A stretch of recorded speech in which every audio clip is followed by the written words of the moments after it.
fiends, drunk on blood by the moonlight. The undead clawing their way out of rotting coffins. These are nightmarish images, but are there any truth to them? I'm Linnea Quigley here for Paranormal Truth. Let's find out.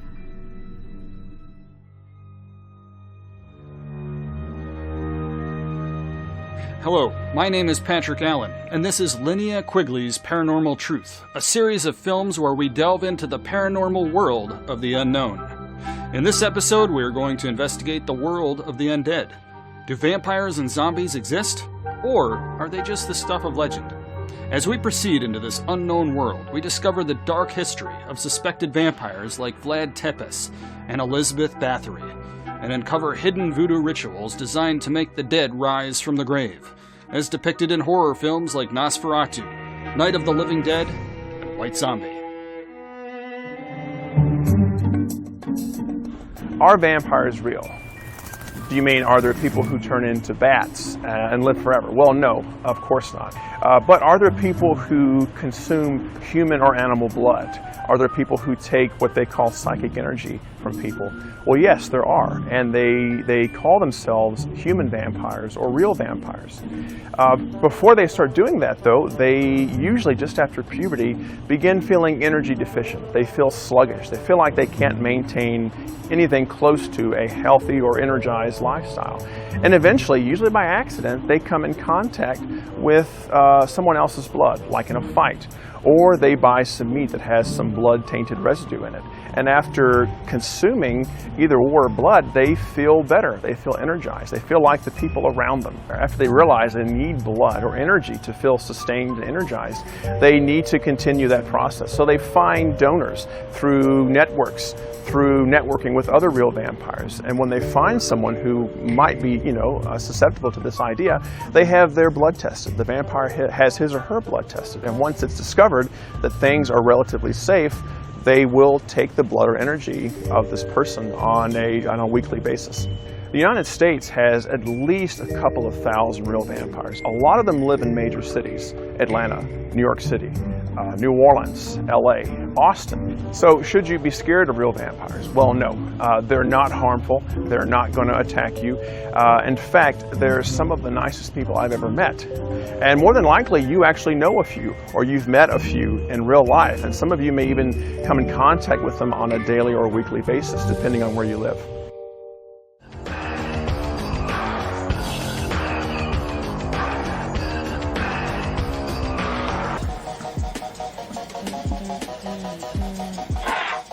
Everybody wants to be pretty. Everybody wants to be appealing and mysterious and like, ooh, I'm so like, all these added things. So it's mostly for the glamour.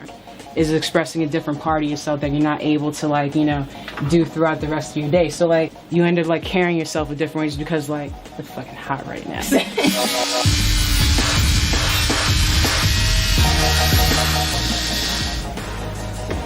Okay, here's what I need you to do. Take your pinkies and hook them up under your lip like you're making a face in grade school. There you go, and say ah, a little bit more. And what I need you to do now, I need you to close naturally and slowly until I say stop, okay? Okay, open back up, ah, good. Okay, you can put your lip down. There you go. What attracted you to the vampire subculture in the first place? I've always been a bookworm, like, heavy into mythology and like, different forms of spirituality and stuff like that. So just to be around people that like, wow, you have a similar reading list, we can actually talk. So just like wanting to find like a niche where like you're appreciated and you don't feel like you're just that token kid.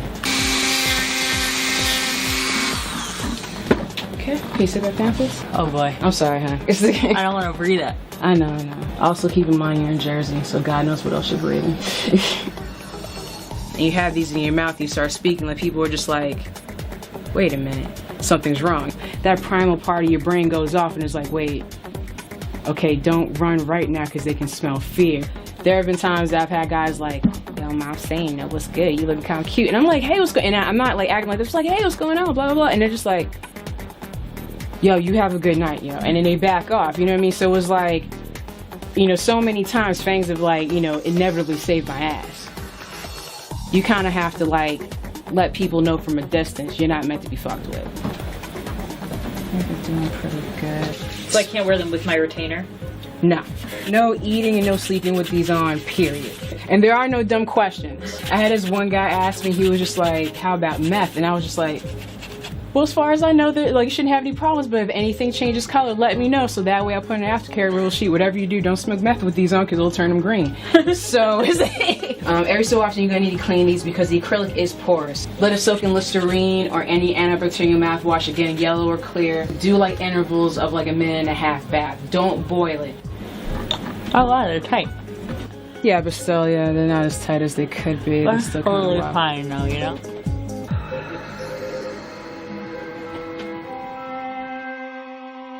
In modern times, the undead are mythological beings that are dead, but are able to act as if they are still living.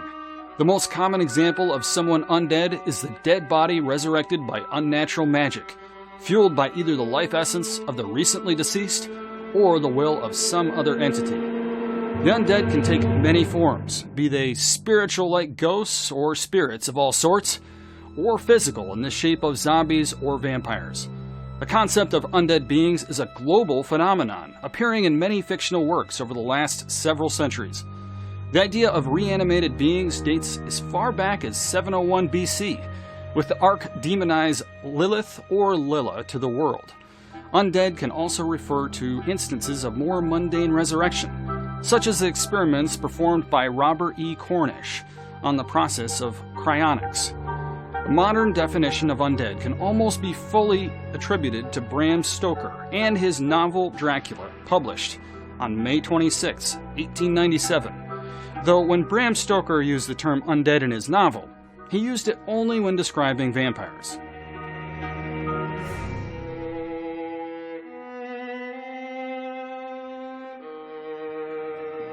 My name's Damien. I'm a vampire. This is my story. Real vampires today are connected to the legend by certain things. Legends of vampires in the past have to do with drinking blood and or in this case now it's life force. I know a client who was involved with a creature of the night. This individual was working on things and realized this object of the night gave him a sense of power.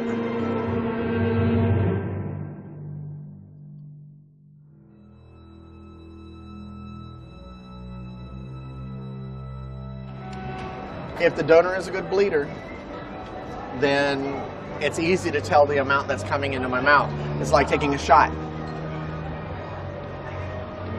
Go get you a shot of bourbon, and if the bleeder is good, that's what it's like. This is Balthazar. He's a blood-drinking vampire.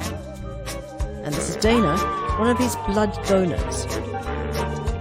When I do my feeding, I like to use an X-Acto knife. It just makes a nicer, neater cut. Balthazar feeds up to 4 times a week from several donors. He insists on using a new blade each time. So it's very important, especially for the health of the donor and for the trust of the donor to see that they're getting a clean blade. There are blood-drinking vampires across the country, but you may not recognize them. Unless, of course, you're in New Orleans.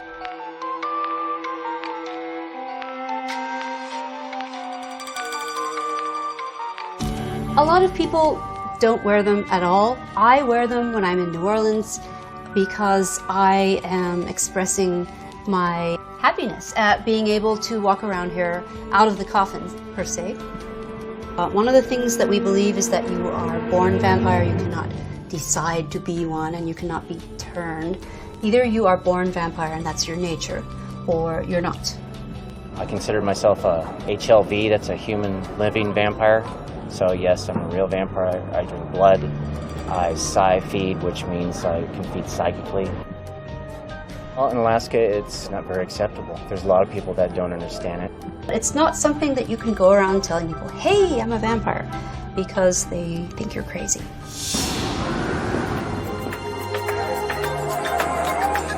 But on Halloween weekend in New Orleans, There is no crazy, so vampires flock here.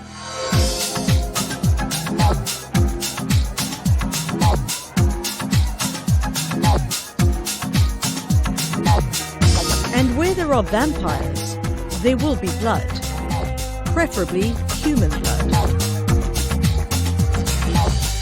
My fangs and claws to be shadows of yours. Blood tastes good.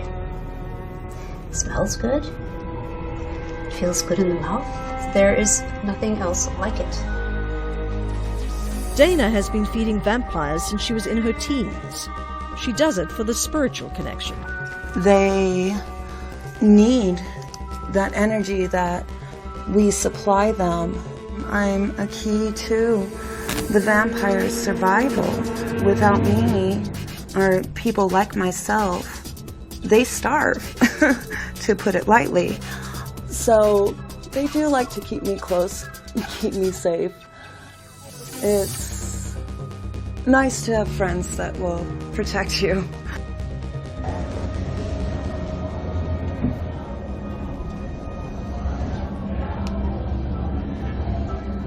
One more. Ooh, she's a good bleeder.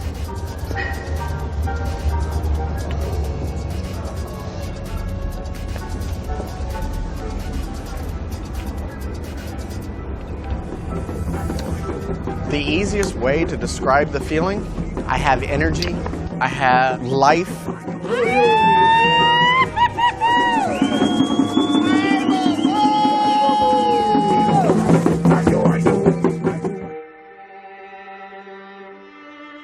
There are many notable 19th century stories about the horrifying undead, including Ambrosia Pierce's The Dead of Halprin Fraser, and many Gothic Romanticism stories from the writings of Edgar Allan Poe.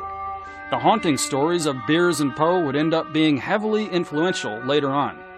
Writers such as H.P. Lovecraft and Anne Rice. About Lestat, when I wrote Interview with the Vampire, I was thinking about Louis. I mean, Louis was the hero. Everything revolved around Louis. Louis was me. I was Louis. I'm the only woman ever played by Brad Pitt in a movie. But I was truly Louis. That was me. And Lestat just sprang to life in the corner of my eye.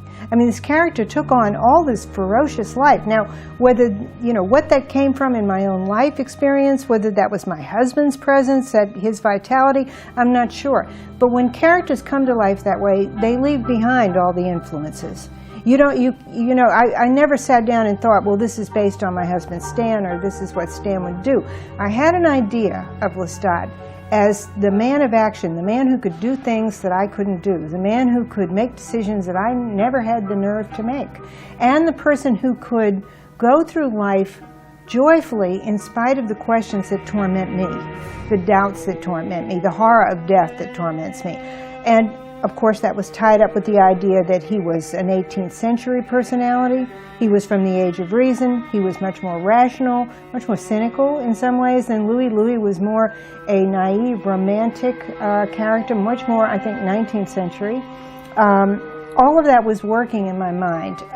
Not that the Romantic period is limited to the 19th century, certainly not. It starts in the 18th. But still, Lestat represented the Enlightenment. He represented a different view on things. He's also inherently a comic character in the sense of always triumphing and always coming back and never being really destroyed. He never really absorbs a tragic definition of himself for very long. He always comes back laughing, at everything and just rebounding. It may take him a few years, but he always does it. But what all went into that, I don't know, other than the fact that I really wanted to explore a personality that was different from my own. And so he became a kind of dream version of what I'd like to be. He was the man I wanted to be. He was the person I wanted to be. I wanted his strength. And once he became a living character, I never had to consciously steer him in any direction. It was just a matter of getting into Lestat, and then he'd go, and he'd take me where he wanted in the novel. I never had to worry about his dialogue or what he was going to say. My knowledge of him was so complete and so instinctive that I could just write. I mean, the other characters I might have to think about where they were coming from, what they had to say, and so forth. not him. It was almost, I mean, I still feel this way about him. I haven't written a page, you know, with Lestat since 2002, but I know exactly what he thinks about everything. If I walk into a theater and see a play, I know whether he likes it or not. If I watch an opera, I know whether he loves that opera. If we go visit a city, I know what he thinks of that city. You know, I'll never be away from him. He'll always be part of me. Vlad Tepes, known as Vlad the Impaler, is to be treated with caution because his brutal acts were very probably exaggerated, or even invented by the Saxons. Books with woodcuts on their title pages that depicted several different horrific scenes. For instance, the editions published in Nuremberg in 1499 and Strasbourg in 1500 try to show Vlad dining at a table surrounded by dead or dying people on poles. Stoker borrowed the name and scraps of miscellaneous information about the history of Vlad the Impaler while writing his book about Count Dracula. Now we come to the end of the story of Vlad Tepes as we try to understand his death and burial. The place of his burial is completely unknown. According to tradition, Vlad was buried in a monastery in Snagoff. Excavations carried out in 1933 found no tomb below the supposedly unmarked tombstone of Vlad Tepes. There was no tomb, only many bones and jaws of horses. The vampire was the most popular undead creature for well over a century, far outshining zombies, mummies, reanimated corpses, and other dwellers of the thinly veiled space between life and death. In many ways, it is fair to admit that there has been a shift in the modern focus of humanity's favorite undead creatures. Gone is a time of a sophisticated and graceful undead, which Dracula has been from time to time. Vlad Tepes, actually Vlad the Third, because with a name like Vlad, you just pass it on from generation to generation. He's a 15th century prince of Wallachia, not Transylvania. Wallachia is actually south of Transylvania, if anybody, no one cares. His father, Vlad II, became known as Vlad Dracula once he was made part of the Order of the Dragon, which was an organization of noblemen who determined to rebuff the Ottoman invasion. Vlad III, who was son of Vlad II, was also sometimes called son of Dracula or Dracula. That's where the name came from. And in fact, in the novel, Van Helsing said he must indeed have been that Voivode Dracula who won his name against the Turk. And for many people, that's it. Solved, we're done. Good night, everybody. Except we're not. Dracula from Stoker's novel bears very little resemblance to the historical figure. And in fact, Stoker had been working on the novel for years before he even knew who Dracula was. Stoker took 7 years to write the novel. For the first 4, it was called Count Vampire. Not the most original title. Later, he titled the novel The Undead, and it was his publisher who insisted at the last minute, we need a better title. Let's call it Dracula. But we do know that about 4 years into the writing of this novel, Stoker went into the public library in Whitby, and he read, I have to go to my cheat sheet here for a name, he read an account of the principalities of Wallachia and Moldavia, where it mentioned Vlad and his name Dracula. And we know from his journal that he even got the name wrong, because he writes in his journal, Dracula means the devil. Not really, except that it means son of the dragon, and the dragon sometimes is a metaphor for the devil, but you're really having to work to get there. In fact,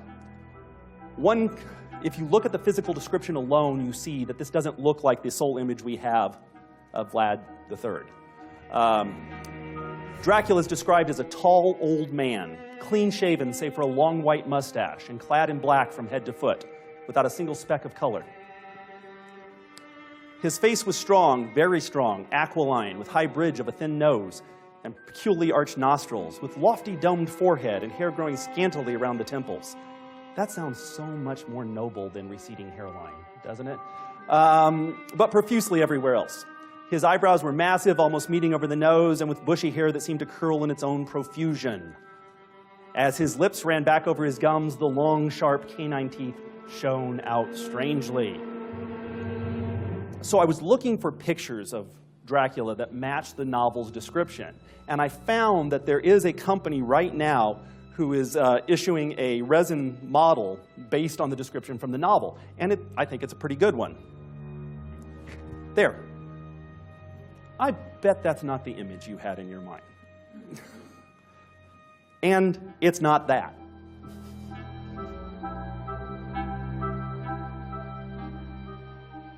The first vampire film of any note is Nosferatu in 1922, starring Max Schreck as the vampire and directed by F.W. Murnau. Due to copyright problems with the Stoker estate, the film's title was changed from Dracula to Nosferatu.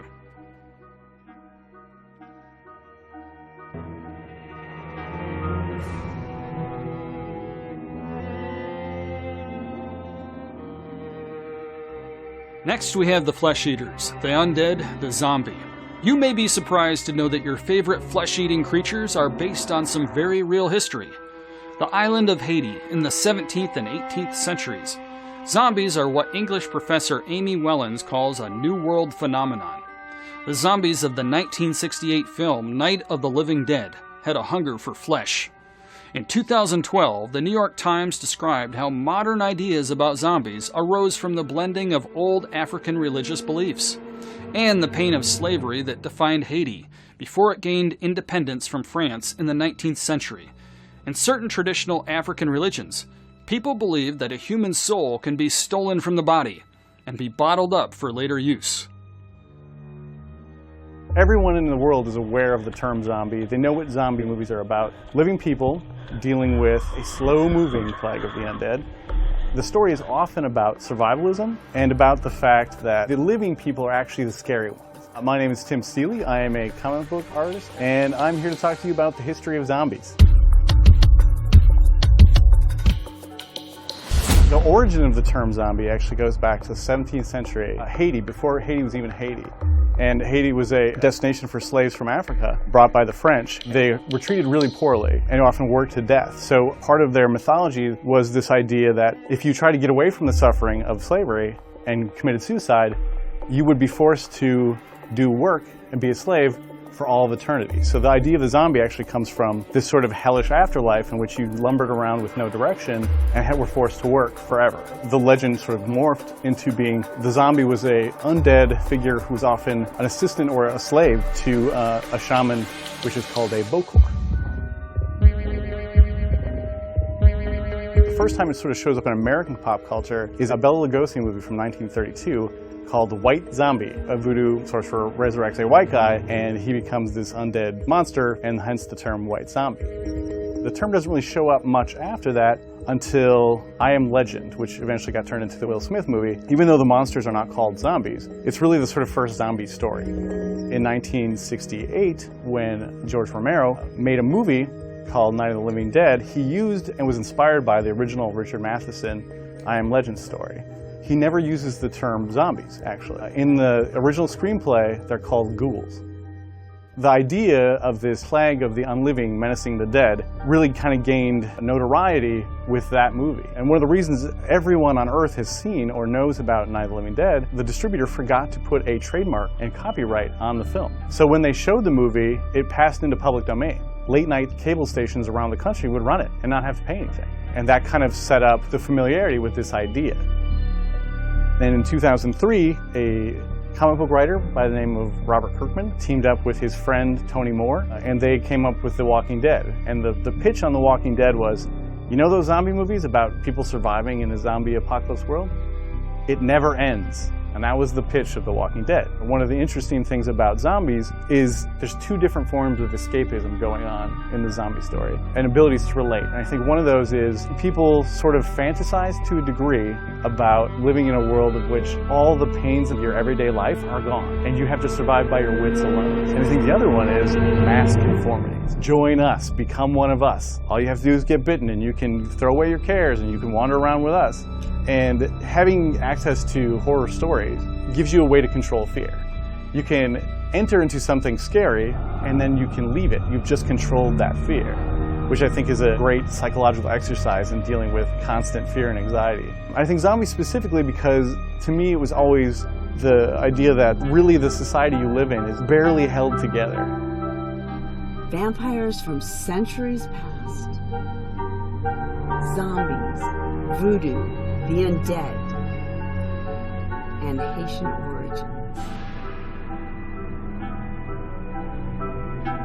Now let's hope they stay in the past and on the silver screen. Now, if you excuse me, I just got a call, something about a busted chemical drum.